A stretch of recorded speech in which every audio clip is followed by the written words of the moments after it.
안녕하세요, 학생 여러분. 국립군산대학교 소프트웨어 중심대학 사업단의 최승호 교수입니다. 이번 시간에는 저번 시간에 이어서요, 개발 환경 만들기에 대해서 설명해 보게 되겠습니다.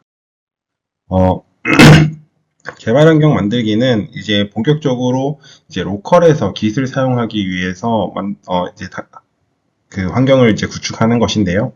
어, 개발 환경을 한번 만들어 놓고 나면 그 로컬 환경인 깃뿐만 아니라 나중에 향후에 그 온라인 상태인 깃허브에서도 이제 그 환경을 그대로 이어서 사용할 수 있다는 장점이 있으니까요.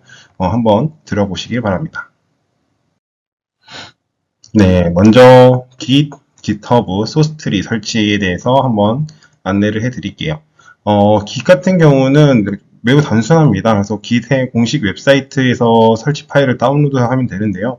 요 화면 자체가 이제 그 홈페이지입니다. 홈페이지에 보시면 여기 네모 지금 좀 작게 나오는데요. 여기 빨간색 박스 이렇게 쳐져 있거든요. 여기서 이제 윈도우 버전. 아마 대부분의 사람들이 이제 윈도우를 기반으로 한 이제 깃을 사용할 것 같다고 생각을 해서 이제 윈도우 버전이고요. 맥 버전도 있고 리눅스 버전도 있으니까 여러분들 니즈에 맞춰서 설치를 하시면 될 것 같아요. 그래서 단순히 그냥 설치만 했다고 해서 끝이 나는 게 아니고요. 그 후에 이제 기본 설정을 진행을 해야 되는데요. 이때는 터미널을 사용하셔야 됩니다. 근데 이제 터미널을 보통 이제 저희가 윈도우 홈 그 로고 있잖아요. 로고를 클릭하면 나오는데 그 옆에 검색이 있어요. 돋보기 모양이. 그래서 거기서 이제 CMD를 검색하셔도 되고요. CMD. 얘를 검색하셔도 하면 아마 명령 프롬프트라는 것이 뜰 겁니다. 명령 프롬프트. 근데 명령 프롬프트를 반드시 사용해야 되냐? 꼭 그러진 않아도 돼요. 이게 깃을 설치를 하게 되면은 git bash라는 게 같이 설치가 되어 있거든요. 그래서 git bash를 이용해서 설정을 하셔도 상관없습니다. cmd나 git bash 둘 중에 하나를 사용하시면 된다. 그래서 git config라는 설정 파일을 통해서 설정 명령어를 통해서 이제 이름이라든지 이메일을 설정할 건데요. 여기 보시면은 git config 해놓고 대시 그리고 글로벌 이렇게 써져 있죠. 이것은 이제 저희가 로컬로 사용을 하고 제가 이제 깃을 세팅하는 과정에서 전체적인 이름을 그러니까 어디에서도 통용되는 이름을 사용하기 위해서는 이런 옵션을 설정을 하는 것이고요. 특정 프로젝트의 특정 이메일과 특정 이름을 쓰고 싶으시다면 이 글로벌이라는 것을 사용하지 않으셔도 돼요. 네, 요거 좀 헷갈릴 수 있습니다. 제가 그 뒤에 나중에 깃을 가지고 이제 로컬에서 깃 활용하기가 3단원에 있잖아요. 그때 한 번 더 추가적으로 설명을 해 드릴 텐데, 깃 컨피그를 통해서 이메일과 이름을 설정하되, 반드시 글로벌로 할 필요는 없다. 다만, 이제 글로벌로 해놓으면 좀 편하긴 합니다. 일일이 매번 프로젝트를 할 때마다 우리가 이름이나 이메일을 세팅할 필요는 없으니까. 네, 그래서 만약 여러분들이 사용하고 계시는 컴퓨터가 다른 사람들, 다른 작업자들이 컴퓨터를 같이 공용으로 사용하지 않고 제 전용 컴퓨터다, 여러분 전용 컴퓨터다라고 하면 그냥 글로벌로 세팅을 하셔도 문제가 없을 겁니다. 그 다음에 이제 깃허브인데요. 깃허브는 마찬가지로 이제 공식 웹페이지에서 계정을 생성하시는 거예요. 얘는 다운로드를 하는 개념이 아니고요. 여러분들 계정을 직접 만들어서 이제 온라인으로 저장소, 제가 레포지토리라는 표현을 더 자주 사용할 거라고 했는데요. 아마 레포지토리를 통해서 여러분들이 로컬에서 작업했던 다양한 소스 프로그램들을 이제 온라인상으로 보내는 그런 과정을 거치게 되는데요. 그때 필요한 그 사이트가 바로 깃허브입니다. 그렇기 때문에 미리 이제 공식 웹사이트에서 계정을 생성해 두시는 게 굉장히 편하실 거다. 그래서 이것도 같이 안내를 해 드리겠습니다. 그래서 깃허브는 뭐냐면 분산 버전 관리 툴인 깃을 저장하는 곳입니다. 그래서 호스팅을 지원하는 웹 서비스라서요. 나중에 여러분들이 다양한 프로젝트를 진행하는 과정에서 특히 웹 프로젝트 같은 경우는 우리가 일일이 다 원래는 그 도메인 주소를 구입을 했어야만 했어요. 근데 이제 깃 같은 경우는 1년 정도, 제 기억으로 1년인 걸로 알고 있어요. 그래서 1년 정도 호스팅을 아예 지원을 해줍니다. 그래서 여러분들의 그런 다양한 웹 프로젝트의 작품들을 굳이 도메인을 구매하지 않더라도 이제 호스팅을 할 수 있어서 여러분들이 뭐 포트폴리오 나중에 취업을 하기 전에 포트폴리오로 그런 깃허브를 사용하는 것도 굉장히 좋은 전략 중에 하나라고 볼 수가 있어요. 그래서 깃이나 깃허브를 이제 원활하게 사용하려면 이제 SSH 키가 있는데요. SSH 키를 등록하는 것이 매우 좋아요. 별개의 얘기지만 어쨌든 깃이나 또는 깃허브는 여러분들이 버전 관리를 하기 위한 또는 소스를 관리하기 위한 저장소로서의 역할을 하기도 하지만 이제 SSH 키 같은 경우는 이제 보안 쪽을 의미하거든요. 그래서 여러분들이 계정과 그리고 여러분들이 만들어낸 다양한 프로젝트들 그런 것들이 안전하게 보관이 되기 위해서는 접속 프로토콜에 대한 보안 시스템이 좀 강하게 갖춰져 있어야 되는데 그것을 하기 위해서는 이제 이렇게 SSH 키를 등록하는 것이 좋다. 하지만 필수 사항은 아닙니다.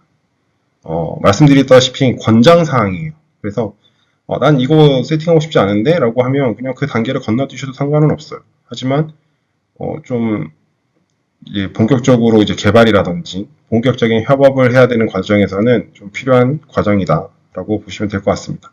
그래서 여기 밑에도 하단에도 나왔지만 SSH는 소스쉘의 약자로서요. 안전한 원격 접속을 위한 프로토콜이에요. 그래서 이거는 또 네트워크 측면이기 때문에 뭐 자세히 설명하지는 않겠습니다. 그래서 이제 깃허브 계정 설정해가지고 이제 SSH 생성하고 등록하는 방법을 좀 간단하게 소개를 해드릴게요. 그래서 SSH 키가 있는지 먼저 확인을 해야 되는데 그러기 위해서는 아까 설명드렸던 cmd 명령 프롬프트나 git 배시를 열고 cd 물결 그리고 /ssh를 검색하시면 돼요. 근데 여기서 지금 이게 표현이 잘 안 되는데 cd 띄우고입니다. cd 하고 띄우고 물결표 그 다음에 /ssh 죄송해요. 마우스로 글씨를 쓰는 것이기 때문에 글씨가 좀 엉망이죠. 요렇게 여기 보이시는 것처럼 요렇게 입력하고 엔터를 빵 치면은 만약에 키가 없다면 이게 no such file or 이렇게 돼 있고요. 파일이나 디렉토리가 없다 라고 이렇게 나올 것이고요. 만약에 있다 그러면 바로 그냥 ls 리스트를 통해서 진짜 있는지 체크를 한번 해볼 필요가 있어요. 그래서 만약에 특정 폴더나 파일이 존재하면 ls를 그냥 여기다가 바로 입력하시면 돼요. 입력해서 리스트를 확인하시면 돼요. 이렇게 그럼 이런 식으로 뜹니다. 그래서 id das 또는 id rsa라는 것들은 개인 키고요. 그리고 뒤에 .pub 퍼블리시거든요. 그래서 이건 공개 키입니다. 공개 키가 있다면 바로 SSH 키 등록 단계로 넘어가면 되고요. 만약에 없다. 요게 주 메시지다 하면 이제 제가 말씀드리는 다음 단계를 따라오시면 될 것 같아요. 그래서 SSH 키를 어떻게 하면 생성하냐 해서 기본 명령어는 SSH 그리고 keygen이라는 것을 사용합니다. keygen은 명령어를 사용해서 키 자체를 생성할 수 있는데 이렇게 그냥 심플하게 키를 하는 것보다 구체적이고 이제 보안성 높은 키를 생성하려면 추가 옵션을 좀 쓰면 좋아요.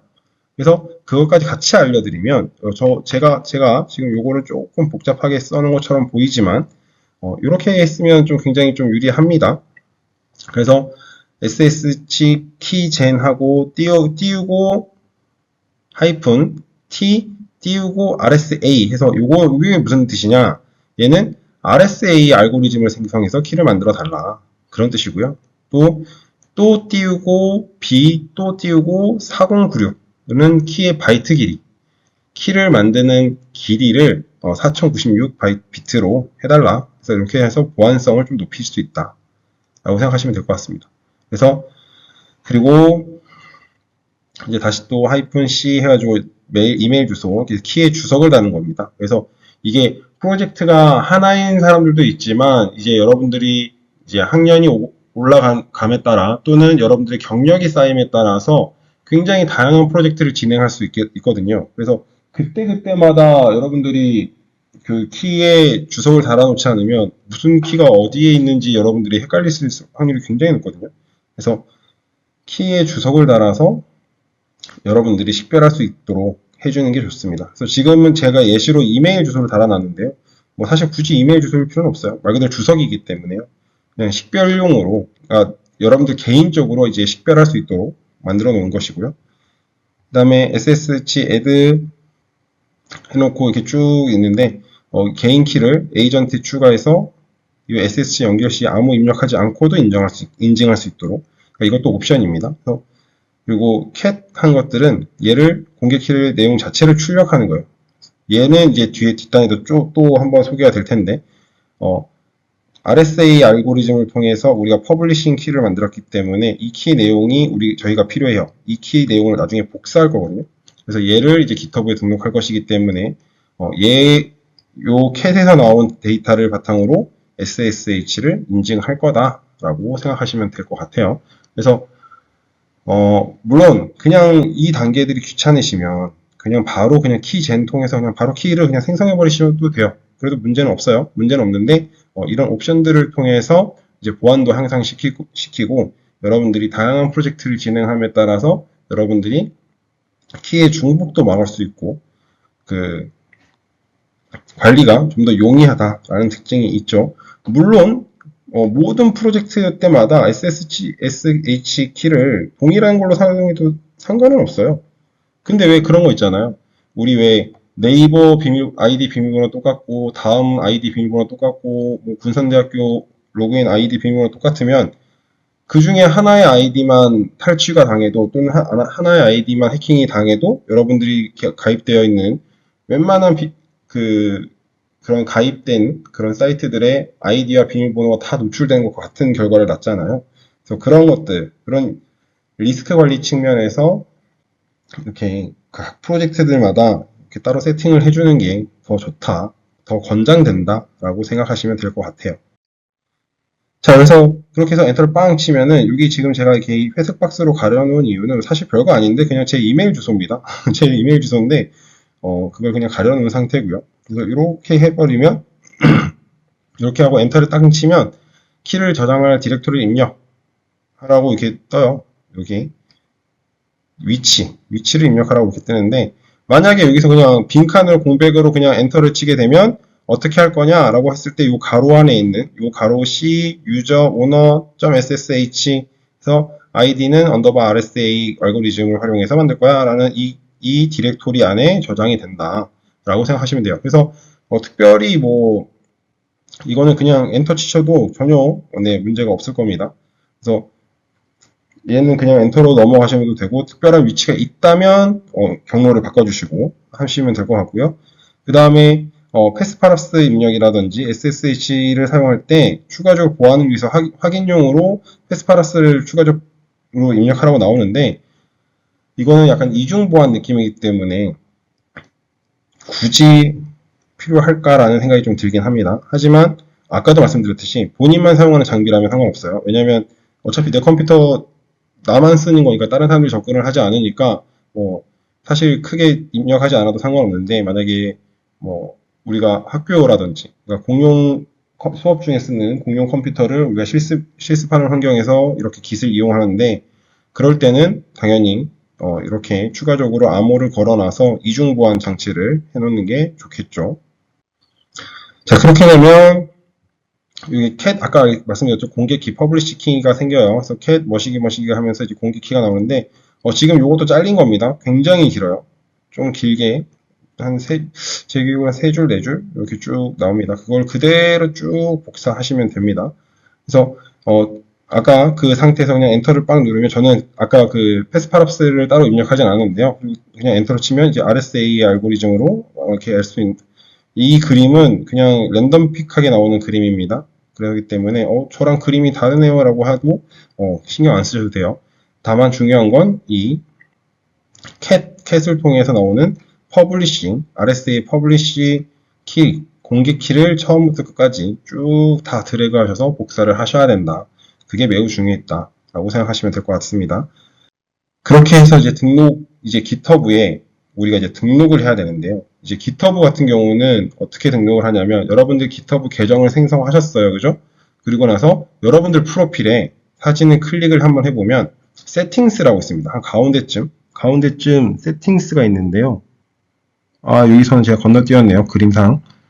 세팅스를 클릭하시면 세팅스 내에 이게 SSHN, GPG, 키 이렇게 있어요. 여기 한 가운데쯤 위치하고 있거든요.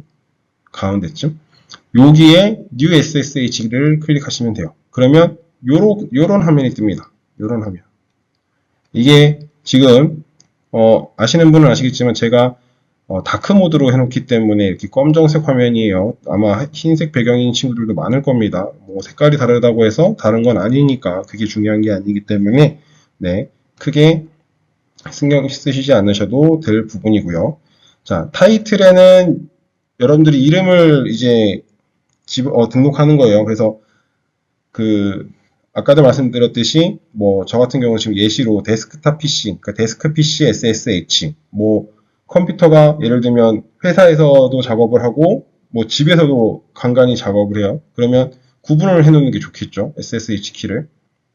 어차피 그 SSH 키는 아까도 말씀드렸듯이 통신 프로토콜이기 때문에 사무실에 있는 IP와 집에 있는 가정에 있는 IP가 서로 다르잖아요. 그렇기 때문에 어차피 그렇게 따로 구분을 해놓으시는 게 좋으실 거고, 그다음에 키에다가는 여기 요 키에는 여러분들이 복사한 키를 이렇게 저장해 주시면 돼요. 그냥 붙여 넣으시면 돼요. 붙여 넣으신 후에 여기 add SSH 키 얘를 클릭하시면 끝이에요. 그렇게 되면 이제 나중에 여러분들이 깃에서 이제 GitHub으로 이제 나중에 전송 에드닷을 통해서 이제 전송을 할 때 이런 보안 인증을 한 번에 걸치기 때문에 훨씬 보안상으로 굉장히 유리하다라고 보시면 될 것 같아요. 물론 분명하게 다시 말씀드리지만 이 SSH는 이제 보안상 이슈에 있는 거지, 이슈 때문에 하는 거지, 반드시 해야 된다, 반드시 선행돼야 된다, 뭐 이런 것들은 이런 개념들은 아니고, 이왕 할 거면 안전하게 써라 라고 생각을 해서 네, 이 안에 좀 넣어 본 겁니다. 그래서 여러분들이 보안 수칙을 지키는 게 뭐 특히 이제 대기업일수록 그런 보안 수칙들이 점점 더 강해질 것이고요. 특히 이제 나중에 여러분들이 회사를 다니실 때 대기업의 경우 아까도 말씀드렸듯이 그런 보안 시스템 덕분에 Git이나 GitHub를 안 쓸 수도 있어요. 아마 안 쓸 겁니다. 내부 시스템을 쓸 텐데 내부에서는 아마 Git만 사용할 확률이 굉장히 높아요. 그리고 자체적인 온라인 서버가 아니라 자체 서버 내에서 이런 소스트리들을 관리할 것이기 때문에 그런 보안 습관은 사전에 미리 습관화 시켜놓는 게 매우 중요하다고 생각하시면 될 것 같습니다. 자, 이렇게 해서 이제 그 SSH 키를 등록까지 한번 해봤습니다. 자, 그 다음에 소스트리인데요. 소스트리는 뭐냐면 이제 Git이라는 게 여기도 나와 있네요. Git이라는 게 커맨드 라인 인터페이스거든요. 다시 말하면 아까도 그 git bash라든지 cmd 명령 프롬프트를 보시면 아시겠지만 아마 여러분들한테 익숙하지 않으실 거예요. 왜냐면 우리는 지금 그래픽 유저 인터페이스라고 해서 윈도우나 뭐 맥이나 마찬가지, 그래서 우리는 다 아이콘을 마우스로 클릭해서 파일들을 열어보고 뭐 작업을 하고 하는 과정을 거치잖아요. 근데 그것이 아니라 지금 커맨드 라인을 쓰기 때문에 하나하나 명령어를 타이핑해야 되고 이런 과정을 거치게 되거든요. 그러다 보면 그게 익숙하지도 않고 뭔가 좀 더 어렵게 느껴질 수도 있다는 거죠. 그래서 그것을 극복하기 위해서 GUI 형태로 만든 게 소스트리예요. 그래서 그냥 Git만 사용해도 사실은 문제 없는데 Git을 시각화하기 위해서, 그러니까 GUI 방식으로 시각화하기 위해서 만든 이제 일종의 확장 프로그램이라고 생각하시면 됩니다. 그래서 소스트리는 좀 더 사용이 편리하게 GUI 방식으로 만들어졌다는 장점이 있어요. 그래서 좀 더 이제 본격적으로 브랜치를 그린다든지 뭐 메인의 흐름이 어떻게 가고 있는지 이런 것들을 한눈에 파악하기 매우 용이하다라는 장점이 있습니다. 얘도 필수는 아니에요. 권장사항이죠. 하면 좋아요. 근데 안 해도 문제는 없다라는 생각이 매우 강합니다. 그리고 실제로도 그렇고요. 그래서 소스트리뿐만 아니라 굉장히 다양한 것들이 노트패드도 있고요. 되게 많아요. 많은데 저는 이번에 소스트리를 한번 소개를 시켜드릴게요. 소스트리도 역시 마찬가지로 공식 웹사이트에서 다운로드 하시면 돼요. 다른 데서 받지 마십시오. 그래서 원격 저장소 계정에 GitHub 계정을 추가해서 GitHub에 연동할 수도 있고요. 여기 원격 저장소 여기 있죠? 여기 계정 추가하면은 여기 호스트에다가 여러분들 GitHub 자체를 연동시켜서 이제 풀, 커밋, 뭐 어떻게 되고 있는지 이런 것들, 현재 내 파일들이 어떻게 관리되고 있는지를 살펴볼 수 있다. 그래서 소스트리도 이제 기본 설정을 한번 해보면 이제 계정 연동을 마치면 클론, 복제죠, 복제. 그래서 GitHub 주소를 입력하시면은 여러분들의 계정에 있는 GitHub 계정에 있는 것들을 그대로 이제 땡겨올 수 있어요. 그대로 복제할 수 있죠. 근데 만약에 이제 여기 URL 주소를 몰라. 내가 모르겠어. 그러면 이제 어떻게 알게 되냐? 여러분들 GitHub 홈페이지에 가셔서 여러분들이 새로운 저장소를 하나 만드셔야 돼요. 레포지터리 있죠? 레포지터리. 뉴 레포지터리를 하나 만드세요. 어떤 프로젝트를 진행할 때 레포지터리를 만들 거 아니에요. 거기에 올릴 저장소를 만들 텐데 그 저장소 안에 들어가시면 코드라는 게 있습니다. 거기에 HTTPS 주소를 복사하시면 그대로 넣어주시면 돼요. 여기에도 SSH 키가 있죠? 그죠? 그래서 이런 것들이 하나하나가 처음에는 굉장히 복잡하게 느껴질 수 있어요. 아까도 말씀드렸듯이 이제 Git도 마찬가지고요. 이게 버전 관리라는 것 자체가 여러분들이 그동안 해오지 않았던 행위들이기 때문에 처음에는 이런 것들을 하나하나가 굉장히 복잡하게 느껴져요. 그리고 아까도 말씀드렸듯이 또 하필 분산형이잖아요. Git과 GitHub들은. 그래서 그게 처음에는 기본 설정이 좀 까다롭게 느껴지고 뭐 이렇게 복잡해 어렵네 뭐 이렇게 생각할 수도 있지만 익숙해지면 나중에는 진짜 그거만큼 좋은 툴이 없다라는 생각이 들 정도로 굉장히 시스템이 용이하니까 나중에 한번 기회가 되시면 이 강의뿐만 아니라 굉장히 다양한 Git 강의들도 많고요. 소스트리 강의도 되게 많거든요. 그런 것들을 통해서 이제 실제로 구현하는 것까지도 한번 고민을 한번 해보십시오. 정말 용이할 겁니다. 그래서 이렇게 여러분들 GitHub에 있는 레포지토리에 있는 코드에 HTTP 주소를 복사하셔서 여기 클릭하시면 복사되거든요. 요거를 클릭하셔서 복사해서 그냥 그대로 붙이시면 자동으로 이제 동기화가 된다. 그래서 클론해서 이제 복제를 하면 여러분들이 사용할 수 있는 그런 소스트리가 만들어진다라고 생각하시면 될 것 같고요. 자, 그 다음에 이제 개발 환경을 설치하기 위해서는 이제 비주얼 스튜디오 코드가 필요하겠죠, 그죠? VS 코드뿐만 아니라 뭐 비주얼 스튜디오 사용해도 상관없어요. 여러분들이 사용이 용이한 걸로 하시면 되는데 비주얼 스튜디오 코드를 저희가 좀 추천해드린 이유는 뭐냐면 비주얼 스튜디오 코드는 개발 환경 IDE 중에서도 좀 라이트하고 가볍고요. 확장 프로그램이 정말 많아요. 그래서 비주얼 스튜디오 코드로 웬만한 거 다 할 수 있다. 뭐 비주얼 스튜디오도 상관없습니다. 다만 이제 비주얼 스튜디오는 코드보다 훨씬 무겁죠. 그래서 가동하는데도 시간이 좀 걸리고. 아무튼 그래서 비주얼 스튜디오 코드를 소개해 드리는데 비주얼 스튜디오 코드 같은 경우도 역시 공식 홈페이지 검색하시면 크롬이나 이런 데서 검색하시면 바로바로 등장하죠. 그래서 다운로드 받으시면 얘랑 Git을 연동하기 위해서 이 사이드바 여기 요 모양 있죠, 요 모양? 저희가 아까 여기 지금은 이제 GitHub 소개이기 때문에 GitHub 로고로 바꿨는데 아까 Git을 소개할 때는 여기 뭐 브런치 모양으로 이렇게 연결됐었던 거 기억나시죠? 네, 그런 거랑 유사하죠? 얘를 클릭하면 이제 바로 연동이 가능해요. 그래서 소스 제어 탭 자체를 통해하면 이제 Git도 연동할 수 있고 GitHub도 다 연동할 수 있어요. 근데 심지어 이제 이 VS 코드는 하단에 이제 터미널도 열 수 있거든요. 그래서 터미널을 열면은 이제 GitHub 둘 다 연동시킬 수 있는 그런 아주 강력한 개발 도구가 만들어지는 것이죠. 그래서 나중에 우리가 또 CMD를 열고 뭐 코드 뭐 Git을 어쩌고 뭐 이런 거 할 필요도 없이 그냥 바로바로 여기서 클릭으로도 연동할 수 있다라고 보시면 될 것 같습니다.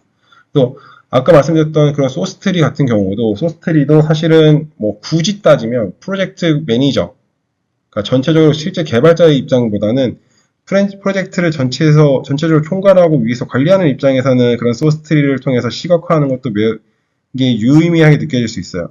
근데 만약 주니어 개발자다, 아니 진짜 그냥 개발만 한다라는 측면에서 보면은 어차피 VS 코드에서 Git과 GitHub로 다 연동할 수 있는데 굳이 소스트리까지? 라는 생각이 들 수도 있어요. 들 수도 있습니다. 드는 게 아니고요.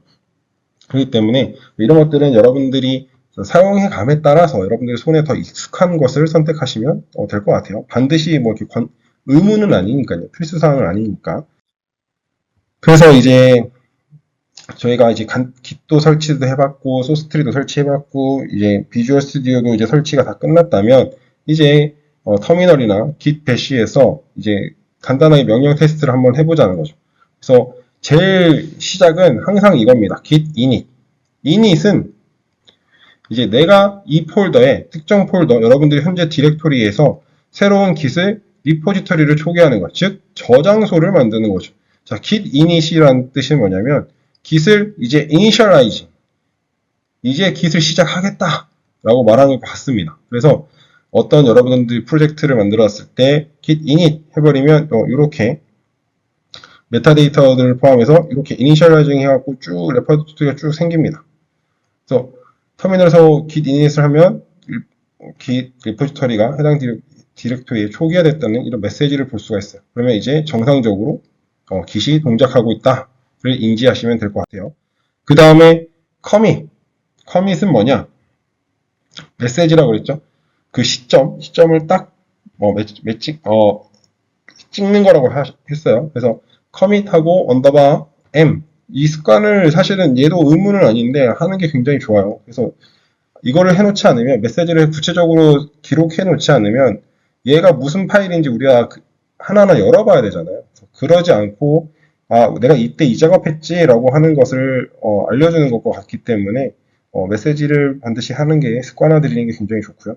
그래서 터미널에서 예를 들어서 git commit 해가지고 initial commit, 그래서 이제 commit을 시작하겠다. 이렇게 한번 요청을 해보면 이렇게 뜨게 됩니다.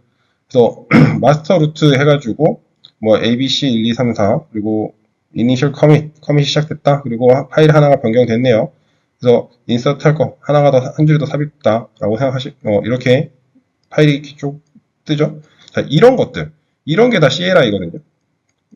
얘네들이 이제 커맨드 라인 인터페이스라서 이런 것들이 사실 눈에 익숙한 사람들은 그냥 이거 쓰셔도 상관없어요. 굳이 소스트리라든지 이런 것들을 활용할 필요는 없는데 굳이 그 GUI를 만들 필요는 없는데 이제 이게 협업이 많아지고 좀 더 프로젝트가 복잡해지면 당연히 이제 커맨드 라인 자체가 복잡해지니까 이제 읽기 어렵게 되는 그런 문제들이 생기죠. 자, 그래서 요 파일 모드와 이름이 나타난다 이렇게. 그래서 요 숫자들은 반드시 저랑 똑같지 않습니다. 여러분들 사용되는 컴퓨터나 환경에 따라 달라질 거예요. 그래서 이런 식으로 우리가 파일 테스트를 할 수 있다, 환경 테스트를 할 수 있다. 그래서 이제 우리가 그 굉장히 다양한 그 기본 명령어들이 있는데 그 중에서도 제일 많이 쓰이는 게 뭐냐면 이제 스테이징 그리고 커밋 이런 단어들도 많이 쓸 겁니다. 그래서 스테이징은 뭐냐면 변경된 파일을 커밋하기 전에 커밋 전 단계예요. 커밋 전 단계에서 이제 스테이징을 먼저 하고, 그러니까 임시 저장 같은 거예요. 임시 저장. 그래서 완벽하게 저장하기 전에 준비를 한번 하죠. 그래서 이거는 git add라는 명령어를 쓸 겁니다. git add라는 명령어를 사용하고요. 그래서 얘를 먼저 스테이징을 한 후에 커밋을 하게 됩니다. 그래서 스테이징 된 변경 사항들을 로컬 리포트, 그러니까 로컬 저장소에 저장하는 거예요. 그래서 그때는 git commit 명령어를 사용해서 저장을 한다라고 생각하시면 돼요. 저장 순서는 이렇게 된다라고 보시면 됩니다. 그래서 이제 GitHub랑도 또 어떻게 연동 테스트를 할 거냐. 그래서 git remote add origin 해가지고 GitHub 여러분들 여러분들 그 레포지터리 아까 봤던 그 HTTPS 그 주소가 있죠? 그 주소를 이렇게 쳐주면 돼요. 그러면 얘가 연결이 띠디딕 되면은 git push 밀어 넣는다는 얘기죠. 밀어 넣어서 이제 오리지널 마스터에다가 연결을 하겠다 하는 뜻이거든요. 이런 것까지 이제 테스트가 끝나면 이제 기본적인 테스트가 끝난 겁니다. 사실 지금 이제 이렇게 화면상으로 보기 때문에 여러분들이 좀 어렵다. 어렵네. 막 생각할 수도 있어요. 근데 진짜 한번 해보십시오. 한번 해보시면 생각보다 되게 쉬워요. 별거 아니고요. 뭐 여러분들이 이제 아까도 말씀드렸듯이 혼자 이걸 하면 사실은 큰 의미가 없고요. 여러 사람들이 이제 협업을 했을 때 유의미한 이제 효과를 발휘하는데 나중에 이제 뒷단에 이제 전남대 교수님께서 이제 설명하실 GitHub 연동하고 이제 실습을 통해서 다양하게 이제 그 Git과 GitHub를 통해서 이제 버전 관리도 하고 협업도 하고 하다 보면 여러분들이 이래서 사람들이 Git 또는 GitHub 하는구나 라고 생각이 드실 것 같아요. 그래서 지금은 초기다 보니까 여러분들이 잘 이해 안 되는 부분도 많으실 거고요. 조금 어렵다라고 느끼시다고 네, 충분히 이해합니다. 충분히 이해하는데 네, 요런 게 있다. 그래서 요렇게까지만 따라오시면 네, 충분히 잘 따라오신다라고 생각하시면 될 것 같습니다.